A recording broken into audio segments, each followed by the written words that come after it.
Hello guys, कैसे हैं आप सभी। उम्मीद करता हूं कि आप सभी अच्छे होंगे। और गाइस, इस पर्टिकुलर वीडियो में मैं डिस्कस करने वाला हूं आईआईटी जैम 2023 के बारे में। इस पर्टिकुलर वीडियो में यार मैं सारी चीजें डिस्कस करूंगा, जैसे कि आईआईटी जैम क्या होता है, इंपॉर्टेंट डेट्स क्या है आईआईटी जैम, अगर आप 2023 एस्पिरेंट है तो किन किन डेट्स का आपको ध्यान रखना है वो डिस्कशन होगा। साथ में कि कौन कौन से पार्टिसिपेटिंग इंस्टीट्यूट्स हैं आईआईटी जैम के अंदर, यानी कि आईआईटी जैम एग्जाम के थ्रू कौन कौन से इंस्टीट्यूट के अंदर आप लोग एडमिशन ले सकते हो वो मैं डिस्कस करूंगा। साथ में एलिजिबिलिटी क्राइटेरिया क्या है, राइट।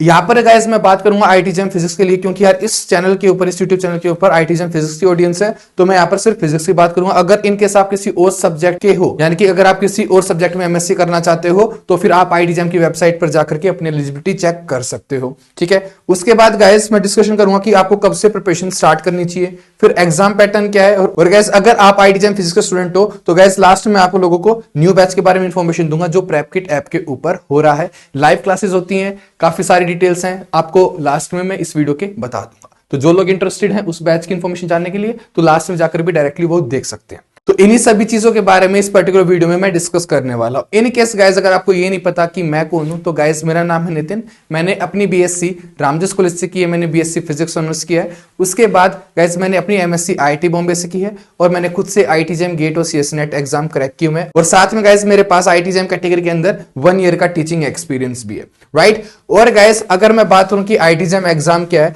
तो guys IIT JAM stands for IIT joint admission test for masters. यानी कि गाइस, अगर आप एमएससी करना चाहते हो, एक मास्टर डिग्री करना चाहते हो आईआईटी से, तो उसके लिए आईआईटी जैम कंडक्ट होता है। अब जो ये एग्जाम है यार, वो इन सभी सब्जेक्ट्स के लिए कंडक्ट होता है: biotechnology, chemistry, economics, geology, mathematics, mathematical statistics और फिजिक्स। यानी कि अगर आप इनमें से किसी भी सब्जेक्ट के अंदर मास्टर डिग्री करना चाहते हो, मास्टर्स इन साइंस करना चाहते हो, तो आप आईआईटी जैम एग्जाम दे करके उसको क्रैक करके आईआईटी में एडमिशन ले सकते हो एमएससी के अंदर। तो गाइस, अब डिस्कशन कर लेते हैं इंपॉर्टेंट डेट्स के बारे में। तो गाइस, जो एप्लीकेशन फॉर्म है आईआईटी जैम का, वो निकलता है अगस्त के लास्ट वीक में या फिर सितंबर के फर्स्ट वीक में। तो लास्ट वीक से यार फॉर्म निकलेंगे और अक्टूबर के मिड तक जाते हैं। जनरली 14 या फिर 15 लास्ट डेट होती है एप्लीकेशन फिल करने की। एप्लीकेशन फॉर्म जब ऑनलाइन निकलते हैं तो आपको वेबसाइट के ऊपर जाना होता है आईआईटी जैम की, और वहां पर ये फॉर्म फिल होता है। अब उसके बाद गाइस, जो एडमिट कार्ड है वो जनवरी 2023 में आएंगे, और जो एग्जाम डेट होगी वो क्या होती है, सेकंड संडे ऑफ फेब होता है। जो फर्स्ट संडे होता है फरवरी का, उस दिन गेट एग्जाम होता है, सेकंड को जैम होता है, और थर्ड फरवरी को जेस्ट एग्जाम होता है। तो अगर आप इंटरेस्टेड हो तो आपको ये डेट्स पता होनी चाहिए। और गाइस, जो रिजल्ट होगा वो मार्च 2023 में आ जाएगा, ठीक है। अब आगे की बात करते हैं गाइस। बात करें कि पार्टिसिपेटिंग इंस्टीट्यूट कौन कौन से इसके अंदर, तो 20 आईआईटीज हैं, 20 एनआईटीज हैं, फिर 2 सीएफटीआईज हैं, सेंट्रल फंडेड टेक्निकल इंस्टीट्यूट्स हैं गाइस। उसके बाद गाइस आईजर्स हैं, जो रिसर्च ओरिएंटेड है हमारे लिए, तो काफी अच्छी चीज है गाइस अगर आपका आईजर्स में एडमिशन हो जाता है। और फिर आईएससी तो यार इंडिया का बेस्ट है ही। तो गाइस, इसके अंदर यार तुम्हारी एमएससी प्लस पीएचडी यानी कि इंटीग्रेटेड कोर्सेज चल रहे होंगे। आईआईटीज, एनआईटीज और सीएफटीआईज में तुम्हारी एमएससी डिग्री चल रही होंगी, ठीक है।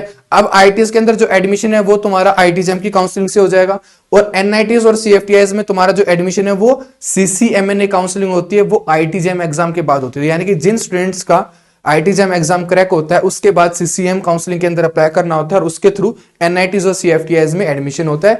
जो जैम की काउंसलिंग होती है उससे सिर्फ एनआईटीज में एडमिशन होगा। ऐसी आईजर्स में आपको अप्लाई करना उनकी वेबसाइट पे जाकर के, फिर आपका इंटरव्यू होगा, और ऐसी आईएससी में भी आप लोगों का इंटरव्यू होगा। इनके अंदर इंटरव्यूज नहीं होंगे क्योंकि सिर्फ एमएससी कराते हैं आईआईटी, एनआईटीज और सीएफटीआईज। लेकिन अगर आप पीएचडी वाला कोई कोर्स है तो उसके अंदर भी आप लोगों का इंटरव्यू हो रहा होगा। अगर सिर्फ एमएससी है तो इंटरव्यू नहीं होगा, लेकिन अगर इंटीग्रेटेड कोर्स है यानी कि एमएससी प्लस पीएचडी है, तो वहां पर आप लोगों का इंटरव्यू हो रहा होगा, क्योंकि वहां पर आपको 2 डिग्री के लिए एनरोलमेंट मिल रहा है। तो गाइस, अब बात करते हैं आईआईटी जैम फिजिक्स की एलिजिबिलिटी क्राइटेरिया क्या है। तो गाइस, आपको 55% चाहिए अपनी क्वालिफाइड डिग्री में। अब क्वालिफाइड डिग्री कौन सी आईआईटी जैम फिजिक्स के लिए, या तो गाइस आपके पास बीएससी डिग्री होनी चाहिए, कोई भी हो, राइट। आपके पास एक बीएससी डिग्री होनी है, फिर बीएस डिग्री होनी चाहिए, और बीटेक स्टूडेंट्स भी इसके अंदर अप्लाई कर सकते हैं, और उनके अंदर कोई रिस्ट्रिक्शन नहीं है। लेकिन बीएससी स्टूडेंट्स के लिए एक रिस्ट्रिक्शन है, वो क्या है कि आपके पास एटलीस्ट फिजिक्स होनी चाहिए 4 सेमेस्टर या फिर 2 ईयर्स के अंदर। 2 ईयर्स या फिर 4 सेमेस्टर्स के अंदर आपके पास ये होनी चाहिए। और ऐसी गाइस, यहां पर एक मैथ्स की मिसिंग है। 1 ईयर के लिए मैथ्स भी आपके पास कंपलसरी होना चाहिए, ठीक है। यहां पर 1 ईयर मैथ्स भी होना चाहिए, 1 ईयर मैथ्स या फिर 2 सेमेस्टर में मैथ्स भी होना चाहिए। किसके साथ? 2 ईयर फिजिक्स के साथ। तो ये मिनिमम एलिजिबिलिटी गाइस इतना तो आपके पास होना चाहिए, तभी आप अप्लाई कर सकते हो। चाहे से आपके पास फिर बीएससी इलेक्ट्रॉनिक्स ऑनर्स की डिग्री हो, कोई उससे कोई फर्क नहीं पड़ता। अगर आपके पास 4 फिजिक्स के सब्जेक्ट हैं और 2 मैथ्स के सब्जेक्ट्स हैं तो आप एलिजिबल हो बीएससी में कोई भी टाइप की डिग्री हो। जैसे आपके पास बीएससी फिजिकल साइंस हो, यानी कि जो नॉर्मल बीएससी होती है वो, या फिर ऑनर्स डिग्री हो बीएससी फिजिक्स ऑनर्स, या फिर आपके पास बीएससी इलेक्ट्रॉनिक्स ऑनर्स हो। बस आपके पास 4 फिजिक्स होनी चाहिए, 2 मैथ्स होनी चाहिए। अगर आप ये क्राइटेरिया फॉलो कर पा रहे हो तो आप एलिजिबल हो आईटी जैम फिजिक्स के लिए।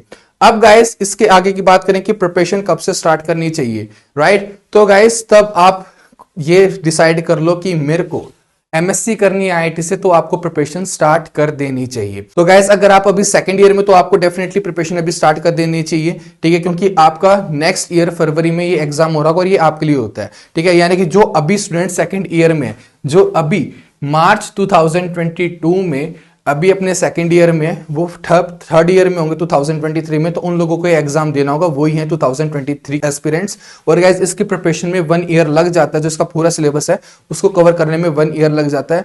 अगर आपकी बीएससी अच्छी चल रही है तो आप 6 मंथ्स में भी कर सकते हो, कोई डाउट नहीं है। लेकिन अगर ये कि बीएससीआर ज्यादा अच्छे से नहीं चल रही है तो उस केस में एटलीस्ट 1 ईयर की प्रिपरेशन लगेगी, अगर आपको अच्छे से सब कुछ कवर करना है तो। और इन केस कोई अगर फर्स्ट ईयर वाला स्टूडेंट है तो या तो अभी से भी स्टार्ट कर सकता है, या फिर अगर जून से स्टार्ट करना चाहे जून से भी स्टार्ट कर सकता है। अगर आपको ये लगता है कि आपकी 11th-12th ज्यादा अच्छी नहीं गई है, बीएससी भी अच्छी नहीं चल रही है, तो आपको जून से स्टार्ट कर लेना चाहिए, ताकि आपके जो बीएससी के कंसेप्ट हैं वो अच्छे से स्ट्रॉन्ग हो जाए। आपके पास 1.5 ईयर का टाइम होगा और 1.5 ईयर में आपके सारे कंसेप्ट अच्छे से क्लियर हो सकते हैं, ठीक है यार। सफिशिएंट टाइम है, बहुत आसानी से तुम्हारा सिलेबस कवर होगा और इजीली सब कुछ समझ में आ रहा होगा और सब कुछ हो रहा होगा अच्छे से। आपको हर टॉपिक के ऊपर सफिशिएंट टाइम मिल रहा होगा करने का, क्योंकि यार 6 मंथ में पॉसिबल है, सिलेबस कवर हो जाएगा, लेकिन बात है कि तुम्हें खुद से टाइम नहीं मिलता क्वेश्चन प्रैक्टिस करने के लिए, तो वो आती है सबसे बड़ी प्रॉब्लम। तो जितना जल्दी स्टार्ट करोगे उतना तुम्हारे लिए बेनिफिट होता है। कोर्स तो अगर किसी कोचिंग को ज्वाइन करते हो तो वो तो करा देंगे यार, 4 महीने में भी करा देंगे, लेकिन बात है कि तुम्हारे पास टाइम नहीं होगा क्वेश्चन को प्रैक्टिस करने का। तो अगर आपको एक सफिशिएंट टाइम चाहिए तो आपको एटलीस्ट 1 ईयर पहले ज्वाइन कर लेना चाहिए कोचिंग, ताकि आपके पास एक सफिशिएंट अमाउंट ऑफ टाइम हो कि आप क्वेश्चंस को प्रैक्टिस कर पाओ। क्योंकि जो यार एग्जाम है ना, वो क्लास अटेंड करने से नहीं निकलते, वो निकलते हैं क्वेश्चंस को खुद से प्रैक्टिस करने से, राइट। खुद से पढ़ने से निकलते हैं, सेल्फ स्टडी इंपॉर्टेंट होती है, ठीक है। खाली क्लासेस अटेंड करने से निकलना होता तो सबका हो जाता, ऐसा नहीं होता है। क्लासेस के साथ साथ खुद से भी पढ़ना पड़ता है। क्लासेस या में जस्ट यार तुम्हें गाइडेंस मिलती है कि यार ये चीजें हमें करनी है, ये चीजें हमें छोड़नी है एग्जाम पॉइंट ऑफ व्यू से, ठीक है। और एक अप्रोच का पता चलता है कि क्या अप्रोच हमें रखनी है एग्जाम को करते हुए, कैसे कैसे क्वेश्चन आएंगे, कैसे उनको डील करना है, ट्रिक्स क्या है, तो वो सब चीजें फायदे होते हैं कोचिंग के। इसके अलावा तो सेल्फ स्टडी तो तुम्हें खुद से ही करनी है ताकि एग्जाम करेक्ट हो सके।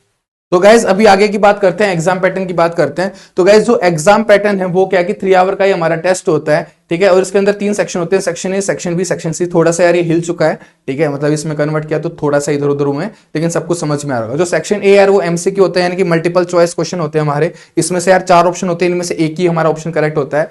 इसके अंदर 2 टाइप के क्वेश्चन आते हैं, 10 क्वेश्चन आते हैं 1 मार्क के और 20 क्वेश्चन आते हैं 2 मार्क्स के, यानी कि टोटल सेक्शन जो होता है हमारा वो 50 मार्क्स का होता है, ठीक है। उसके बाद गाइस जो सेक्शन बी होता है वो क्या है, multiple selective, right. Multiple selective इसका मतलब क्या गाइस, यहाँ पर एक से ज्यादा ऑप्शन हमारे यहाँ पर करेक्ट होते हैं, ये नहीं कि सिर्फ एक है, 2 भी करेक्ट हो सकते हैं, 3 भी करेक्ट हो सकते हैं, 4 भी करेक्ट हो सकते हैं, ठीक है। और यहाँ पर क्या आते हैं 10 क्वेश्चन आते हैं 2 मार्क्स, यानी कि 20 मार्क्स का हमारे पास ये होता है। उसके बाद गाइस एनईटी होते हैं, एनईटी में क्या है, न्यूमेरिकल आंसर टाइप, यानी कि जो इनका आंसर आ रहा होगा वो एक नंबर आ रहा होगा हमारा, एक राइट, इंटीजर हो सकता है, डेसिमल में भी आंसर हो सकता है, ठीक है। 10 क्वेश्चन 1 मार्क के और 10 क्वेश्चन 2 मार्क्स, यानी कि यहाँ पर 30 मार्क्स का आ रहा होता है। तो जो टोटल पेपर होता है हमारा वो 100 मार्क्स का होता है। 3 आवर का हमारा एग्जाम होता है, एक ऑनलाइन एग्जाम है, ठीक है। और गाइस एक टेस्ट सीरीज चीज भी काफी ज्यादा इंपॉर्टेंट होती है, ताकि तुम्हें थोड़ा सा समझ में कि एग्जाम किस तरह से आएगा। और गाइस अगर आप प्रेप की टाइप के ऊपर टेस्ट सीरीज को ज्वाइन करोगे, फ्यूचर में आप टेस्ट दोगे, तो जो आपको यहाँ पर इंटरफेस मिल रहा होगा बिल्कुल सेम मिलेगा जैसे कि आपको आईआईटी जैम एग्जाम के अंदर देखने को मिलेगा। तो जो कि डेफिनेटली काफी अच्छी चीज है कि आपको एग्जाम से पहले जो आप तैयारी कर रहे हो, जो आप टेस्ट दे रहे हो, बिल्कुल सेम इंटरफेस के ऊपर दे रहे हो जैसा कि तुम एग्जाम में दिखने वाला है। सेम वर्चुअल कैलकुलेटर जो ऑन स्क्रीन कैलकुलेटर आता है, सेम आपको कैलकुलेटर मिल रहा होगा। सबसे इंपॉर्टेंट चीज होती है कि कैलकुलेटर को यूज करना आना चाहिए एग्जाम में, राइट। तो अगर आप इस प्लेटफॉर्म के साथ जुड़ते हो तो आपको वो चीजें भी यहाँ पर मिल रही होंगी, इसी के अंदर अलग से जाने की जरूरत नहीं पड़ेगी, यहीं पे आपको सब कुछ मिल रहा होगा। अब गाइस मैं बात करता हूं बैच के बारे में, जो मैंने कहा था स्टार्टिंग में कि आईआईटी जैम 2023 के बैच लॉन्च हुआ है, राइट। तो 14 मार्च से बैच स्टार्ट हो रहा है। इनकेस कोई ये वीडियो बाद में देख रहा है, जून में देख रहा है, जुलाई में देख रहा है, तो गाइस नीचे डिस्क्रिप्शन में टेलीग्राम का लिंक है, आप नीचे कनेक्ट हो सकते हो, वहां पर आपको अपकमिंग बैचेस के बारे में पता चल जाएगा, इनकेस अगर आप इस वीडियो को लेट देख रहे हो तो, ठीक है। तो गाइस जो लोग अभी देख रहे हैं तो 14 मार्च से बैच स्टार्ट हो रहा है, ठीक है।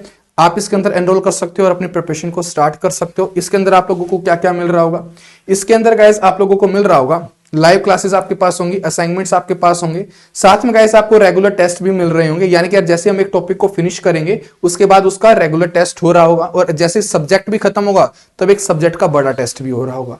तो ये आपकी परफॉर्मेंस चेक करने के लिए कि आपको वो सब्जेक्ट कितने अच्छे से आया है। ठीक है, तो काफी इंपॉर्टेंट चीज होती है गाइस कि रेगुलर टेस्ट आप लोगों को मिल रहे होंगे, आपको अपनी परफॉर्मेंस का पता चलता रहेगा कि कितना हमें और इंप्रूव करना है। ठीक है, अब गाइस जो लाइव क्लासेस हो रही होंगी उसकी आपको रिकॉर्डिंग्स भी मिल रही होंगी, आपको उनकी क्लास पीडीएफ भी मिल रही होंगी। ठीक है, तो आपको दोनों चीजें मिल रही होंगी। क्लास पीडीएफ मैंने यहाँ पर लिखना भूल गया हूं, लेकिन आपको क्लास पीडीएफ भी आपको मिल रही होंगी। साथ में गाइस आपके पास रिवीजन कोर्स भी मिल रहा होगा। तब लास्ट में यार आएंगे हम, तब दिसंबर जनवरी की मैं बात कर रहा हूं, तो वहां पर आपके पास एक रिवीजन कोर्स भी आ रहा होगा, जहां पर आपके सारे इंपॉर्टेंट टॉपिक्स जो है वो दोबारा से रिवाइज करा दिए जाएंगे, उनके क्वेश्चंस को प्रैक्टिस कर लिया जाएगा, ताकि आपको सारे कंसेप्ट क्या हो जाए, रिकॉल हो जाए। उसके बाद गाइस आपको साथ में टेस्ट सीरीज मिलेगी। जो रिवीजन कोर्स चल रहा होगा ना, उसके साथ में टेस्ट सीरीज भी आएगी, कि जैसे हमने एक इंपॉर्टेंट पोर्शन खत्म किया, एक इंपॉर्टेंट टॉपिक को खत्म किया, उसका टेस्ट भी आप लोगों को मिल रहा होगा, ताकि आपकी रिवीजन जो है वो एक अच्छे लेवल के ऊपर जा रही हो। तो ये सारे फीचर्स रहने वाले हैं इस कोर्स के। तो अगर आप इंटरेस्टेड हो, आप एनरोल कर सकते हो IITJEM कोर्स के अंदर। कहां पर जाना है आपको, प्रेपकिट ऐप के ऊपर आपको जाना है। ठीक है, इस साइट के आप विजिट कर सकते हो www.myprepkit.in, या फिर आप प्रेपकिट ऐप प्ले स्टोर से भी डाउनलोड कर सकते हो, आपको वहां पर इजीली मिल जाएगी। ठीक है, और कोर्स का लिंक मैं आपको डिस्क्रिप्शन में भी दे दूंगा, आप वहां पर जाकर के भी एनरोल कर सकते हो। और इन केस गाइस अगर किसी कोई प्रॉब्लम आती है तो आप मेरे को कॉन्टैक्ट भी कर सकते हो। मैं यहाँ पर अपना व्हाट्सएप नंबर लिख रहा हूं, आप मेरे को इस नंबर पर भी कॉन्टैक्ट कर सकते हो, 9971029358, या फिर आप नीचे टेलीग्राम का लिंक होगा उसको भी ज्वाइन करके अपनी क्वेरी को रेज कर सकते हो, और आपको हेल्प मिल जाएगी। 358 है गाइस यहाँ पर लास्ट में, 9971029358। ठीक है, तो आपको सारी क्वेरी वहां पर आपकी सोल्व कर दी जाएगी। तो अगर गाइस आप इंटरेस्टेड हो, इस बैच के अंदर एनरोल कर सकते हो और अपनी प्रिपरेशन के साथ स्टार्ट कर सकते हो। तो गाइस इस पर्टिकुलर वीडियो के लिए सिर्फ इतना ही। उम्मीद करता हूं कि ये वीडियो आपके लिए हेल्पफुल रही होगी। तो मिलेंगे गाइस किसी और वीडियो में। Till then bye.